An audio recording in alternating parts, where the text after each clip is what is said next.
Do not let Y come to my funeral. She's mentally ill. Naomi Judd's suicide note is revealed as cops claim she threatened to kill herself 6 times and released grisly images of her blood-spattered bed after family dropped lawsuit. Hello good people, welcome to our channel. In this video, we are going to talk about Naomi Judd left a brutal suicide note trashing daughter Wynnona and banned her from funeral. Before we get started, please subscribe to our channel and hit the bell icon. So stay tuned and sit back, relax, and enjoy. Naomi Judd left a suicide note insisting her daughter Wynnona was barred from her funeral and claimed she was mentally ill. The Post-it-style paper was found near the 76-year-old's body after she shot herself dead at her Tennessee mansion in April. It said, "Do not let Y come to my funeral. She's mentally ill." The word "not" appeared to have been underlined. The note was among a series of documents released by Williamson County Sheriff's Department this week. According to a source who spoke to Radar Online, Wynonna did go to the burial and thinks her mother was unfit to write the note. Also, the police released pictures of the country music star's blood-stained bedspread and a picture of a revolver on her nightstand. The notes, which were prepared by a deputy who visited the crime scene and said Naomi had made suicide threats half a dozen times, were made public in the meantime. The Judd family, husband Larry Strickland, daughters Wynonna, 58, and Ashley, 54, attempted to stop the release of the police report but gave up in December. The shocking photos from the scene showed the Post-it note attached to what looked like a magazine. Additionally, it revealed her luxurious bed soaked in blood that had marred her pillows and sheets in the wake of the catastrophe. More details about what transpired on the day of her death, including contacts police had with the family, are revealed in a deputy's notes. Her 33-year husband Strickland was away in Europe at the time of her death, and the police report indicated that she disliked being by herself. Didn't like being alone, Larry in Europe, a sheriff's deputy said in a scribbled note from the scene. She threatened to kill herself a half a dozen times. Guns were involved. She locked herself in her bedroom. She would threaten to shoot the people who took her. The police report also details how Ashley found her mother and comforted her as they waited 30 minutes for an ambulance to arrive at the Lapers Fork home, 25 miles south of downtown Nashville. Ashley contacted the family physician, Dr. Ted Klontz, after discovering her mother in a manic state. The actress reportedly said, kill me now," to the police. "I'm not interested in living.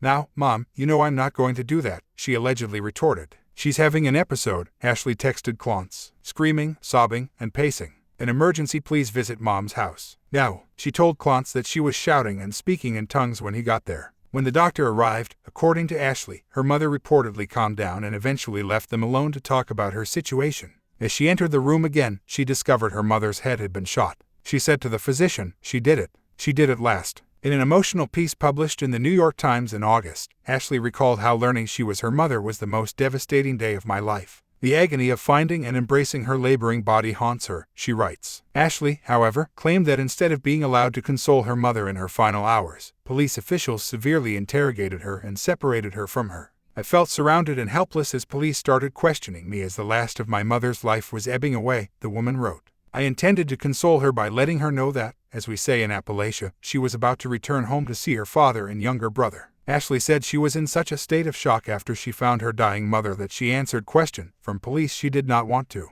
She said, "I would never have answered on any other day and never thought to consider whether the public would later have access to it." In the immediate aftermath of a life-altering tragedy, when we are in a state of acute shock, trauma, panic, and distress, the authorities show up to talk to us, she wrote. "Because many of us are socially conditioned to cooperate with law enforcement, we are utterly unguarded in what we say. I never thought to ask my own questions, including, is your body camera on? Am I being audio recorded again? Where and how will what I am sharing be stored, used, and made available to the public?" Ashley and Wynonna were both left out of their mother's will, leaving Strickland in charge of managing her estate and possessions. "Our loving mother and wife succumbed to mental illness," the Judd family stated in a statement announcing her passing.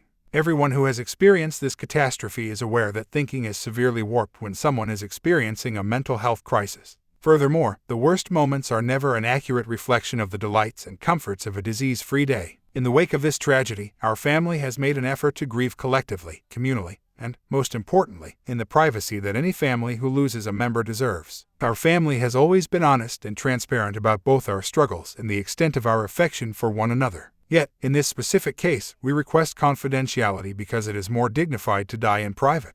The Judds were the most popular country musicians of the 1980s, selling 20 million records, earning 5 Grammys and 9 CMA awards. Ashley and Wynonna attended her induction into the Country Music Hall of Fame on May 1st, the day after their mother committed suicide, to support one another in their grief. Naomi had a difficult life and blamed her sadness in part on the sexual abuse she experienced from an uncle when she was only 3 years old. Naomi was assaulted and raped by an ex-boyfriend when she was 22 years old. As a result of this trauma, she fled Los Angeles for rural Kentucky, where she lived on poverty with her kids and pursued nursing school. They resided in a house without indoor plumbing, a phone, or a television. Once qualified, Naomi relocated to Nashville, where she eventually rose to the position of chief nurse in an intensive care unit.